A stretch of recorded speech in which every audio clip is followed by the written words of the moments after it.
के आऊँगा। अरे समाज अकल के अंधे लोगों, क्या तुम्हें ये नहीं पता था जब उसको है ही एक नारी की ज़रूरत है, तो क्या समाज में और नारियाँ क्या और उसकी एज की लड़कियाँ ख़त्म हो गई थी उस वक़्त? क्या रिश्तेदारों में नहीं थी जो रिश्तेदार ये डिसीज़न लेने वाले थे? क्या उनके किसी और दूसरे रिश्तेदार में नहीं थी? क्या उनकी खुद की बेटियाँ नहीं थी शादी के लायक? क्या वो नहीं कर hello guys, good evening everyone. आप सबका एक नए व्लॉग नहीं, ये एक वीडियो बना रहे हैं हम और इसमें आपका स्वागत है। और आप सभी से कुशल होंगे और होने चाहिए भाई। और जो चैनल पर नए हैं प्लीज़ चैनल को सब्सक्राइब कर लो, एवरी वीडियो को लाइक शेयर करना किया करो और अपना पैर से बनाए रखो रिद्धि व्लॉग चैनल के साथ। और भाई आज जो हम ये वीडियो बना रहे हैं उसके पीछे देखो, जब गलत होता है ना, चाहे वो मेरे साथ होता है या आसपास में कहीं पर भी किसी के साथ होता है, तो मुझे बहुत ज़्यादा तकलीफ़ होती है। क्योंकि मैंने हमेशा बहुत ज़्यादा लड़ाई अपनी ज़िंदगी में लड़ी है और मैंने कभी झूठ का दामन नहीं थामा है, मैंने कभी गलत को अपनी ज़िंदगी में नहीं अपनाया है। तो गलत चीज़ का मैं हमेशा विरोध करती हूँ, चाहे वो मेरे अपने हों या पराए हों। और ये जो वीडियो हम बना रहे हैं, ये जीत जंक्शन नाम के जीत और रिंकू नाम के कपल्स हैं जो डेली व्लॉग्स बनाते हैं इंस्टाग्राम पे, यूट्यूब पे, फेसबुक पे उनकी रील्स हैं, वो डालते हैं, व्लॉग डालते हैं। तो कल मैंने उन्होंने अपनी जर्नी के बारे में बताया कि उनकी जर्नी कैसे, उनके लव मैरिज हुई कैसे हुए। क्योंकि बहुत सारे लोगों ने उनके ऊपर बहुत सारे कमेंट कर रखे थे।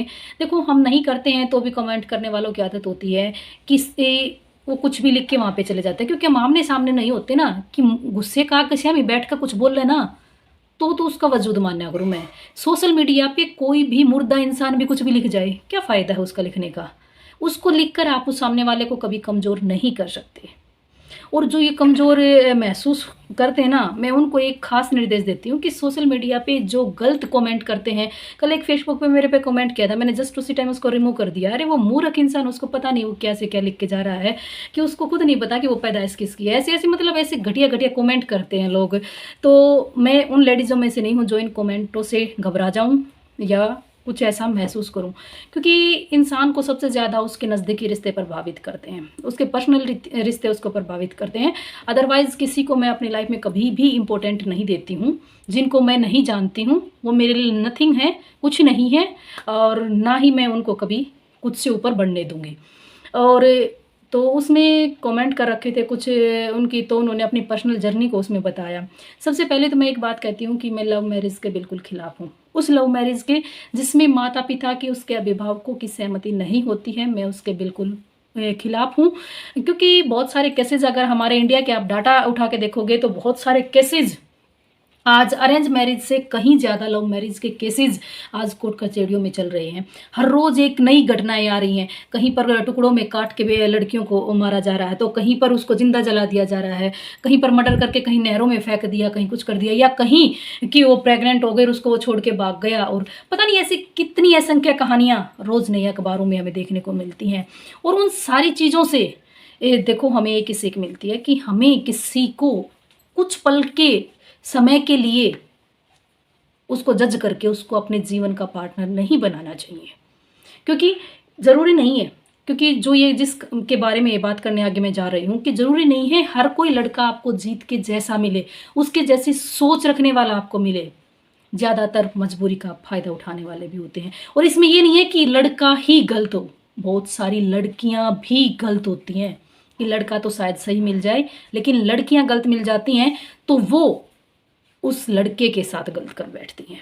ये हमारे समाज की एक वास्तविकता है और हर रोज़ अखबारों में ये चीज़ें हमें सुनने को मिलती हैं। आप कोई भी ये सोशल साइट आप खोल के देख लीजिए, यही कहानियाँ भरी पड़ी हैं।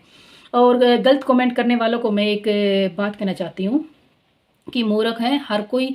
चलो, कोई आप कुछ भी लिख जाते हो, ज़रूर किसी को देखते हैं, पढ़ते हैं, बुरा लगता है। तो लेकिन एक बात मैं आपको बताती हूँ कि अगर आप किसी की भी, चाहे आप यूट्यूब पे, फेसबुक पे, इंस्टाग्राम पे, आप कहीं पर भी जाके अभद्र भाषा का प्रयोग करते हैं, आप किसी के बारे में गलत विचारधारा अगर आप रखते हैं, तो वहाँ रखने की बजाय जितने भी यूट्यूब, फेसबुक, इंस्टाग्राम, सब ने अपने मतलब एड्रेस सब ने वहाँ पर डाल रखे हैं, सबको पता है कि ये कहाँ से बिलोंग करता है, इस क्या है।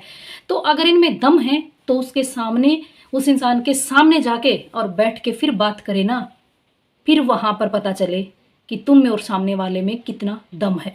क्योंकि इस गुस्से के आगे बैठ के बड़ों बड़ों की आंखें निकल आती हैं और इंसान बोल नहीं पाते हैं।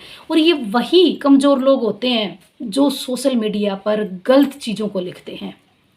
वो कमज़ोर होते हैं, वो शक्तिशाली नहीं होते, वो ताकतवर नहीं होते। ताकतवर इंसान वही होता है जो सामने आकर और आँखों से आँखें मिलाकर और बैठकर बात करे ना, उसमें मज़ा बहुत आता है। तो मैं ऐसे लोगों को तो कुछ नहीं मानती हूँ जो इस तरह के कहते हैं, वो एक समाज में अपवाद हैं, सिर्फ़ और अपवाद। और बात ये थी कि उसमें जीत ने अपनी जर्नी के बारे में बताया कि लोगों ने कमेंट्स कर रखे थे कि आराम से बैठ जाओ बेटा, कि कमेंट कर रखे थे कि भैया आपने लव मैरिज की, ऐसे किया, वो भगा लिया।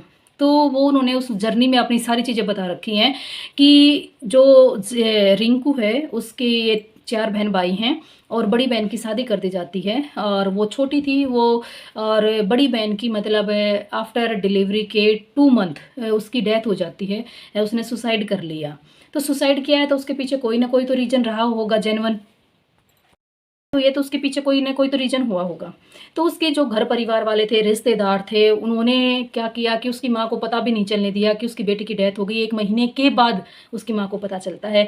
तो ये सरासर गलत है। मैं तो कहती हूँ उसी वक्त उसकी माँ को एक्शन लेना चाहिए था और कंप्लेंट दर्ज करवानी चाहिए थी कि 1 महीने के बाद कौन सा तुक है। मतलब अगर बाई चांस मैं किसी और को नहीं कहती, अगर कल ना मेरी बेटी के साथ कुछ होता है और मुझे 1 महीने के बाद पता चलता है, तो आत्मा बहुत तिलमिला उठती है। और शायद उस माँ की भी बहुत ज़्यादा तिलमिलाई है, क्योंकि उसके सिर पर पति का साया नहीं था। और जिसके सिर पर पति का साया ना हो ना, तो पग पग पर है ना दुश्मन बैरी हो जाते हैं। उनका क्या करें कि झाड़ भी उसके बैरी हो जाया करें। और फिर यारे प्यारे रिश्तेदार कोई को नहीं रहा करे, जब तक धनी साथ हो ना, जब तक यारे प्यारे रिश्तेदार हो हैं। और जिस बहुत सा ऐसा भी है कि अगर पति साथ नहीं देता तो भी लोग बहुत कोशिश, तो वहाँ पर सबसे बड़ी बात मैं एक ही मानती हूँ कि औरत को कभी कमज़ोर नहीं पड़ना चाहिए। उसको दुर्गा नहीं, काली का रूप धारण कर लेना चाहिए, दुष्टों का संहार करना चाहिए। और जहाँ तक उसकी माँ की, उसके भाई की जो भी थी, वो छोटे थे, उनकी जो सोच थी वो जहाँ थे वो अपनी जगह बिल्कुल सही थे। क्योंकि ये हमारा समाज का जो पंचायती जो लोग होते हैं, कई मतलब चौधरी बन जाया करें जिन्हें चौधर के अर्थ का नहीं पता, वे लोग मतलब टॉर्चर करने लग जाते हैं, उस पर दबाव डालने लग जाते हैं। क्योंकि कमज़ोर इंसान के ऊपर है ना हर कोई ये शेर बन के खड़ा हो जाता है। और ये स्वाभाविक बात है, ये सिर्फ एक यहीं तक ही नहीं, ये हमारे समाज के हर व्यक्ति पर लागू होती है। क्योंकि हर कोई कमज़ोर को हमेशा दबाने की कोशिश करता है। कभी भी हमारे समाज में ऐसा कोई उदाहरण निकल के कि उसके हाथ पकड़ के कभी भी उसको उठाया हो, उसको सहारा दिया हो। बहुत कम लोग ऐसे मिलते हैं सहारा देने वाले, ज़्यादातर सहारा उखाड़ने वाले मिलते हैं। तो उसमें उस लड़की की वो शादी हो जाती है और वो जीत के और रिंकू, इन दोनों ये दूसरे के संपर्क में थे। और तो वो उसके साथ अपनी जो उसके साथ घटनाएं घटित हो रही थी उसने उसके साथ वो शेयर की हैं। तब उसको पता चला कि ये कैसे मतलब परिस्थितियों में ये रह रही है। तो उसके बाद उसको पता चला तो वो मतलब आत्महत्या करने के लिए तैयार थी। जैसे उसने कॉल किया तो उसने बताया उसमें कि कॉल किया तो उसने फांसी मतलब फंदे पंखे के लगा रखा था। तो अगर किसी को जीवन दान देना सबसे बड़ा पुण्य का काम है, क्योंकि मृत्यु तो हर कोई किसी को दे सकता है, लेकिन जीवन दान देना हर किसी के बस की बात नहीं है। और मैं तो यहाँ पर उसके माता पिता का धन्यवाद करती हूँ कि आपने ऐसा पुत्र पैदा किया जिसने किसी की ज़िंदगी बचाई, किसी को जीवन दिया। और फिर भी उन्होंने अपने परिवार से बातचीत की, फिर भी वो परिवार वाले माने नहीं कि वो लड़का है वो इतने बड़ा है, उस लड़की से काफ़ी बड़ा, उसकी बहन उससे 10-11 साल बड़ी थी। और मतलब वो लड़की 12-13 साल की बताई जा रही है। 12-13 साल के बच्चे को गृहस्थ जीवन का क्या पता, कुछ नहीं पता, कुछ नहीं पता होता, उसकी सोच कुछ नहीं होती। उसको हम जैसे ढालेंगे वैसे ढल जाएगा, क्योंकि एक छोटा बच्चा कोरा कागज के समान होता है, उस पर हम जो लिखना चाहे ना वो लिख सकता है। और 11-12 साल का भी बच्चा कुछ ऐसा ही होता है। वो इस गृहस्थ जीवन से, सामाजिक दायरे से बहुत दूर होता है, समाज की इतनी परख ज्ञान नहीं होता है। और मैं तेने कहूँ डूब कर मर जाओ वे समाज के पंचायती जिन्होंने एक 12 साल की लड़की के लिए वर चुन दिया उसी वक्त, जिसको गृहस्थ जीवन का नहीं पता, सही मायने में उसको वर का भी मतलब नहीं पता होता, सही मायने में समझा जाए तो। एक 12 साल की लड़की के लिए जिसको समाज का क ख ग का नहीं पता, उसके लिए वर चुन दिया जाता है। अरे आप कौन सी किसवीं सदी में आप इंटर कर चुके हो? ये बातें पहले हुआ करती थी कि थाली में फेरे फेर दिया करते, वो जमाना जा चुका है। आज लोगों की सोच बदल चुकी है। और फिर दूसरी बात, लड़की को वहाँ पे ले जाया जा रहा है, चलो कोऑपरेट किया, बच्चे को ऊपर उठाया, तो क्या उन लोगों ने ये नहीं सोचा कि ये तो 10-12 साल की एक गुड़िया है, क्या ये 10-12 साल तक इंतज़ार उसने, मतलब उस लड़के ने उस लड़की के लिए 10-12 साल इंतज़ार भी किया है कि ये बड़ी हो जाएगी तब मैं इसको लेके आऊँगा। अरे समाज अकल के अंधे लोगों, क्या तुम्हें ये नहीं पता था जब उसको है ही एक नारी की ज़रूरत है, तो क्या समाज में और नारियाँ, क्या और उसकी एज की लड़कियाँ ख़त्म हो गई थी उस वक़्त? क्या रिश्तेदारों में नहीं थी जो रिश्तेदार ये डिसीज़न लेने वाले थे? क्या उनके किसी और दूसरे रिश्तेदार में नहीं थी? क्या उनकी खुद की बेटियाँ नहीं थी शादी के लायक? क्या वो नहीं कर सकते थे उनके उसके साथ उसकी शादी? उस बच्चे को माँ दिला सकते थे, उसको पत्नी दिला सकते थे, उसके घर को आगे बढ़ा सकते थे। और जब उसको ज़रूरत थी, अरे वो बेटी समान थी, कुछ तो शर्म कर लो। और ये कहते हैं, मैं तो एक ही बात मानती हूँ कि अगर औरत और पुरुष के अंदर एज का बहुत ज़्यादा गैप है कि 5-6 साल 7 साल ये नॉर्मल होती है और इतना होना भी चाहिए हस्बैंड और वाइफ के।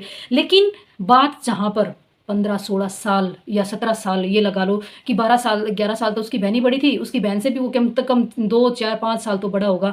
अरे इतना एज डिफरेंस इस पति पत्नी के रिश्ते के लिए उचित नहीं है, क्योंकि वो अंडरस्टैंडिंग कभी भी नहीं कर पाएंगे एक दूसरे को, मतलब वो अंडरस्टैंडिंग उनमें हो ही नहीं पाएगी।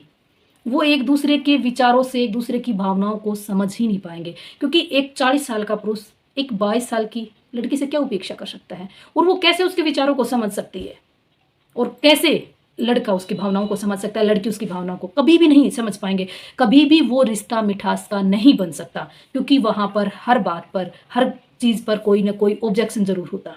अब वो आज की लड़की वो आज के अकॉर्डिंग जीना चाहेगी, और वो इतने सदी के विचार पुराने हो गए, ठीक है ना, वो एक अलग स्थिति में तब्दील हो गया, मैं तो यही मानती हूँ। तो ऐसे इंसान के साथ जीवन कभी भी सुखमय नहीं हो सकता। और ऐसी बहुत सारी कहानियां मैंने देखी हैं खुद, कि ऐसे एज फैक्टर मैंने देखा है। अब ये लगा लो वो लड़का 10-11 साल का हो गया, ठीक है ना, जब उसने 10-11 साल इंतजार कर लिया तो 10 साल इंतजार और कर ले, फिर बेटे ने ब्याह लिए, घर बस जाएगा। अरे समाज इतनी मतलब घटिया मानसिकता क्यों रखता है कि अगर उसकी जगह लड़की होती, अगर उसका जीजा सुसाइड कर गया होता वहां पे और उसकी बहन होती ना, तो ये समाज ये कहता कि तू यहीं पर रह और इस बेटे के लिए अपनी जिंदगी दांव पे लगा दे। तब उससे कोई, ये समाज, ये भाईचारा, ये परिवार आगे कभी ये नहीं कहता कि इसकी दूसरी शादी कर दो, कि उम्र काफी बड़ी है, ऐसे नहीं करती है। ये नहीं है कि आंख मीचे और रात चली गई। ये जीवन है, बहुत संघर्षमय है, और एक आदमी के साथ होते ही औरत का जिंदगी आसान नहीं होती है। लोग तब भी नहीं जीने देते हैं समाज, तो एक बगैर पुरुष के कैसे जीने देंगे उसको? फिर वहां उसको ये सांत्वना देते हैं, नहीं समाज के लिए, हमारे परिवार की इज्जत के लिए, कि नहीं तुझे अपना जीवन काटना पड़ेगा। कभी ये नहीं कहते कि भाई तेरे को भी पति की जरूरत है।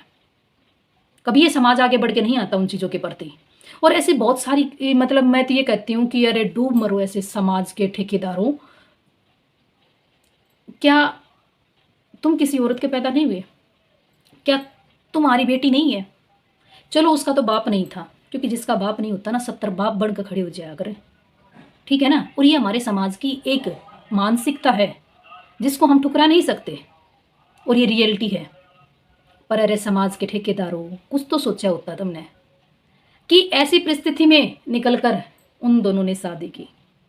मैं इस परिस्थिति को, सारी कहानी मैंने सुनी है ना, तो मुझे उनका डिसीजन बहुत सही लगा, क्योंकि वहां पर किसी को नव जीवन मिला, एक नया जीवन मिला है। एक लड़की, मतलब वो वहां पर मतलब क्या सोच रही है कि परिवार वाले उसको वहां भेजने की तैयारी कर रहे हैं, तो उस लड़की के मन पे, उसकी भावनाओं पर कितना प्रभाव पड़ रहा है। वो अंदर ही अंदर कचोटे जा रही है, वो किसी के साथ अपने भाव व्यक्त नहीं करती, करती है तो उसको कोई, उसके विचारों से कोई सहमत नहीं होता है, उसकी भावनाओं को कोई महत्व नहीं देता है, उसके जीवन के, उसकी इच्छाओं को कोई महत्व नहीं देता है। सिर्फ एक मतलब उस पुरुष की इच्छाओं को महत्व रख रहे हैं सब। क्यों भाई? क्या उसी को जीने का अधिकार है? क्या उस लड़की को जीने का अधिकार नहीं था? ये हमारे समाज की बहुत ही संकुचित मानसिकता दर्शाती है, तुम्हारी ये विचारधाराएं। और समाज आज बहुत बदल चुका है, बहुत आगे जा चुका है। और मैं तो ये कहती हूँ कि अगर किसी के साथ भी अगर ऐसी परिस्थितियां होती हैं तो प्लीज उससे लड़ो, समझौता मत करो, क्योंकि जीवन साथी एक ऐसा है जिसके साथ हमें पूरी जीवन बिताना है। और बहुत सारे रिश्ते हैं कि चाहे वो माँ बाप, भाई बहन, वो भी एक वक्त साथ छोड़ देंगे, लेकिन लाइफ पार्टनर जिंदगी भर चाहिए होता है, जो हमेशा वो हमारे साथ चलेगा। ये रिश्ते नाते सगे संबंधी कोई किसी का नहीं होता है, और इतिहास गवाह है, उठा के देख लेना।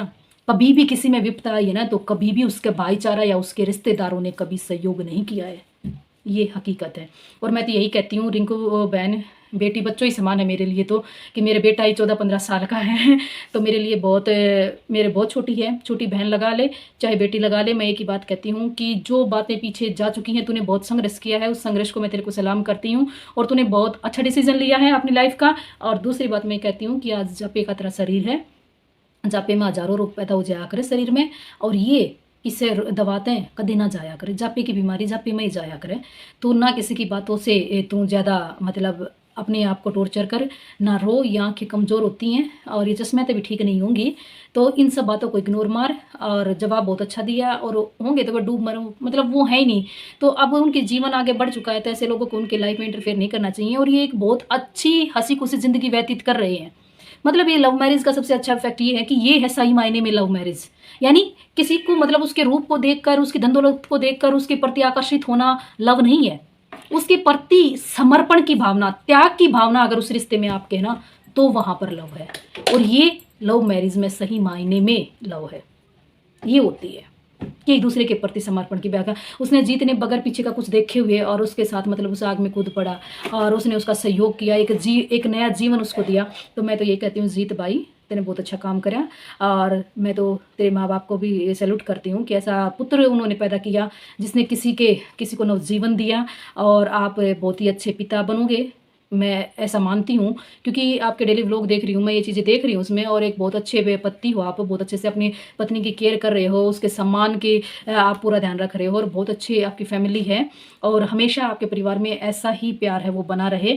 और ये गलत कमेंट करने वालों को नज़रअंदाज कर दो, अपनी ज़िंदगी में आगे बढ़ो और हंसी खुशी रहो। कि लोगों का काम है टांग खींचने का, तो उनको पैरों के पास मत आने दो, ठीक है ना, दूर से ठोकरों से दूर कर दो उनको, और आप आगे बढ़ो अपने पथ पर। लोगों का काम है आपको पथ से विचलित करना, आपको क्या, हम सभी को पथ से विचलित करना है। और जो सोशल मीडिया पे आ जाते हैं ना, उन सभी को मतलब एक नकारात्मक सोच से लोग देखते हैं, तो उनको देखने दो, क्योंकि प्लेटफॉर्म हमने ही बनाया है और ये हम सब के लिए ही है। और इस पर अच्छी अच्छी चीज़ें आप लेके, ये गलत चीज़ें कभी मत इस पर प्रदर्शित कीजिए।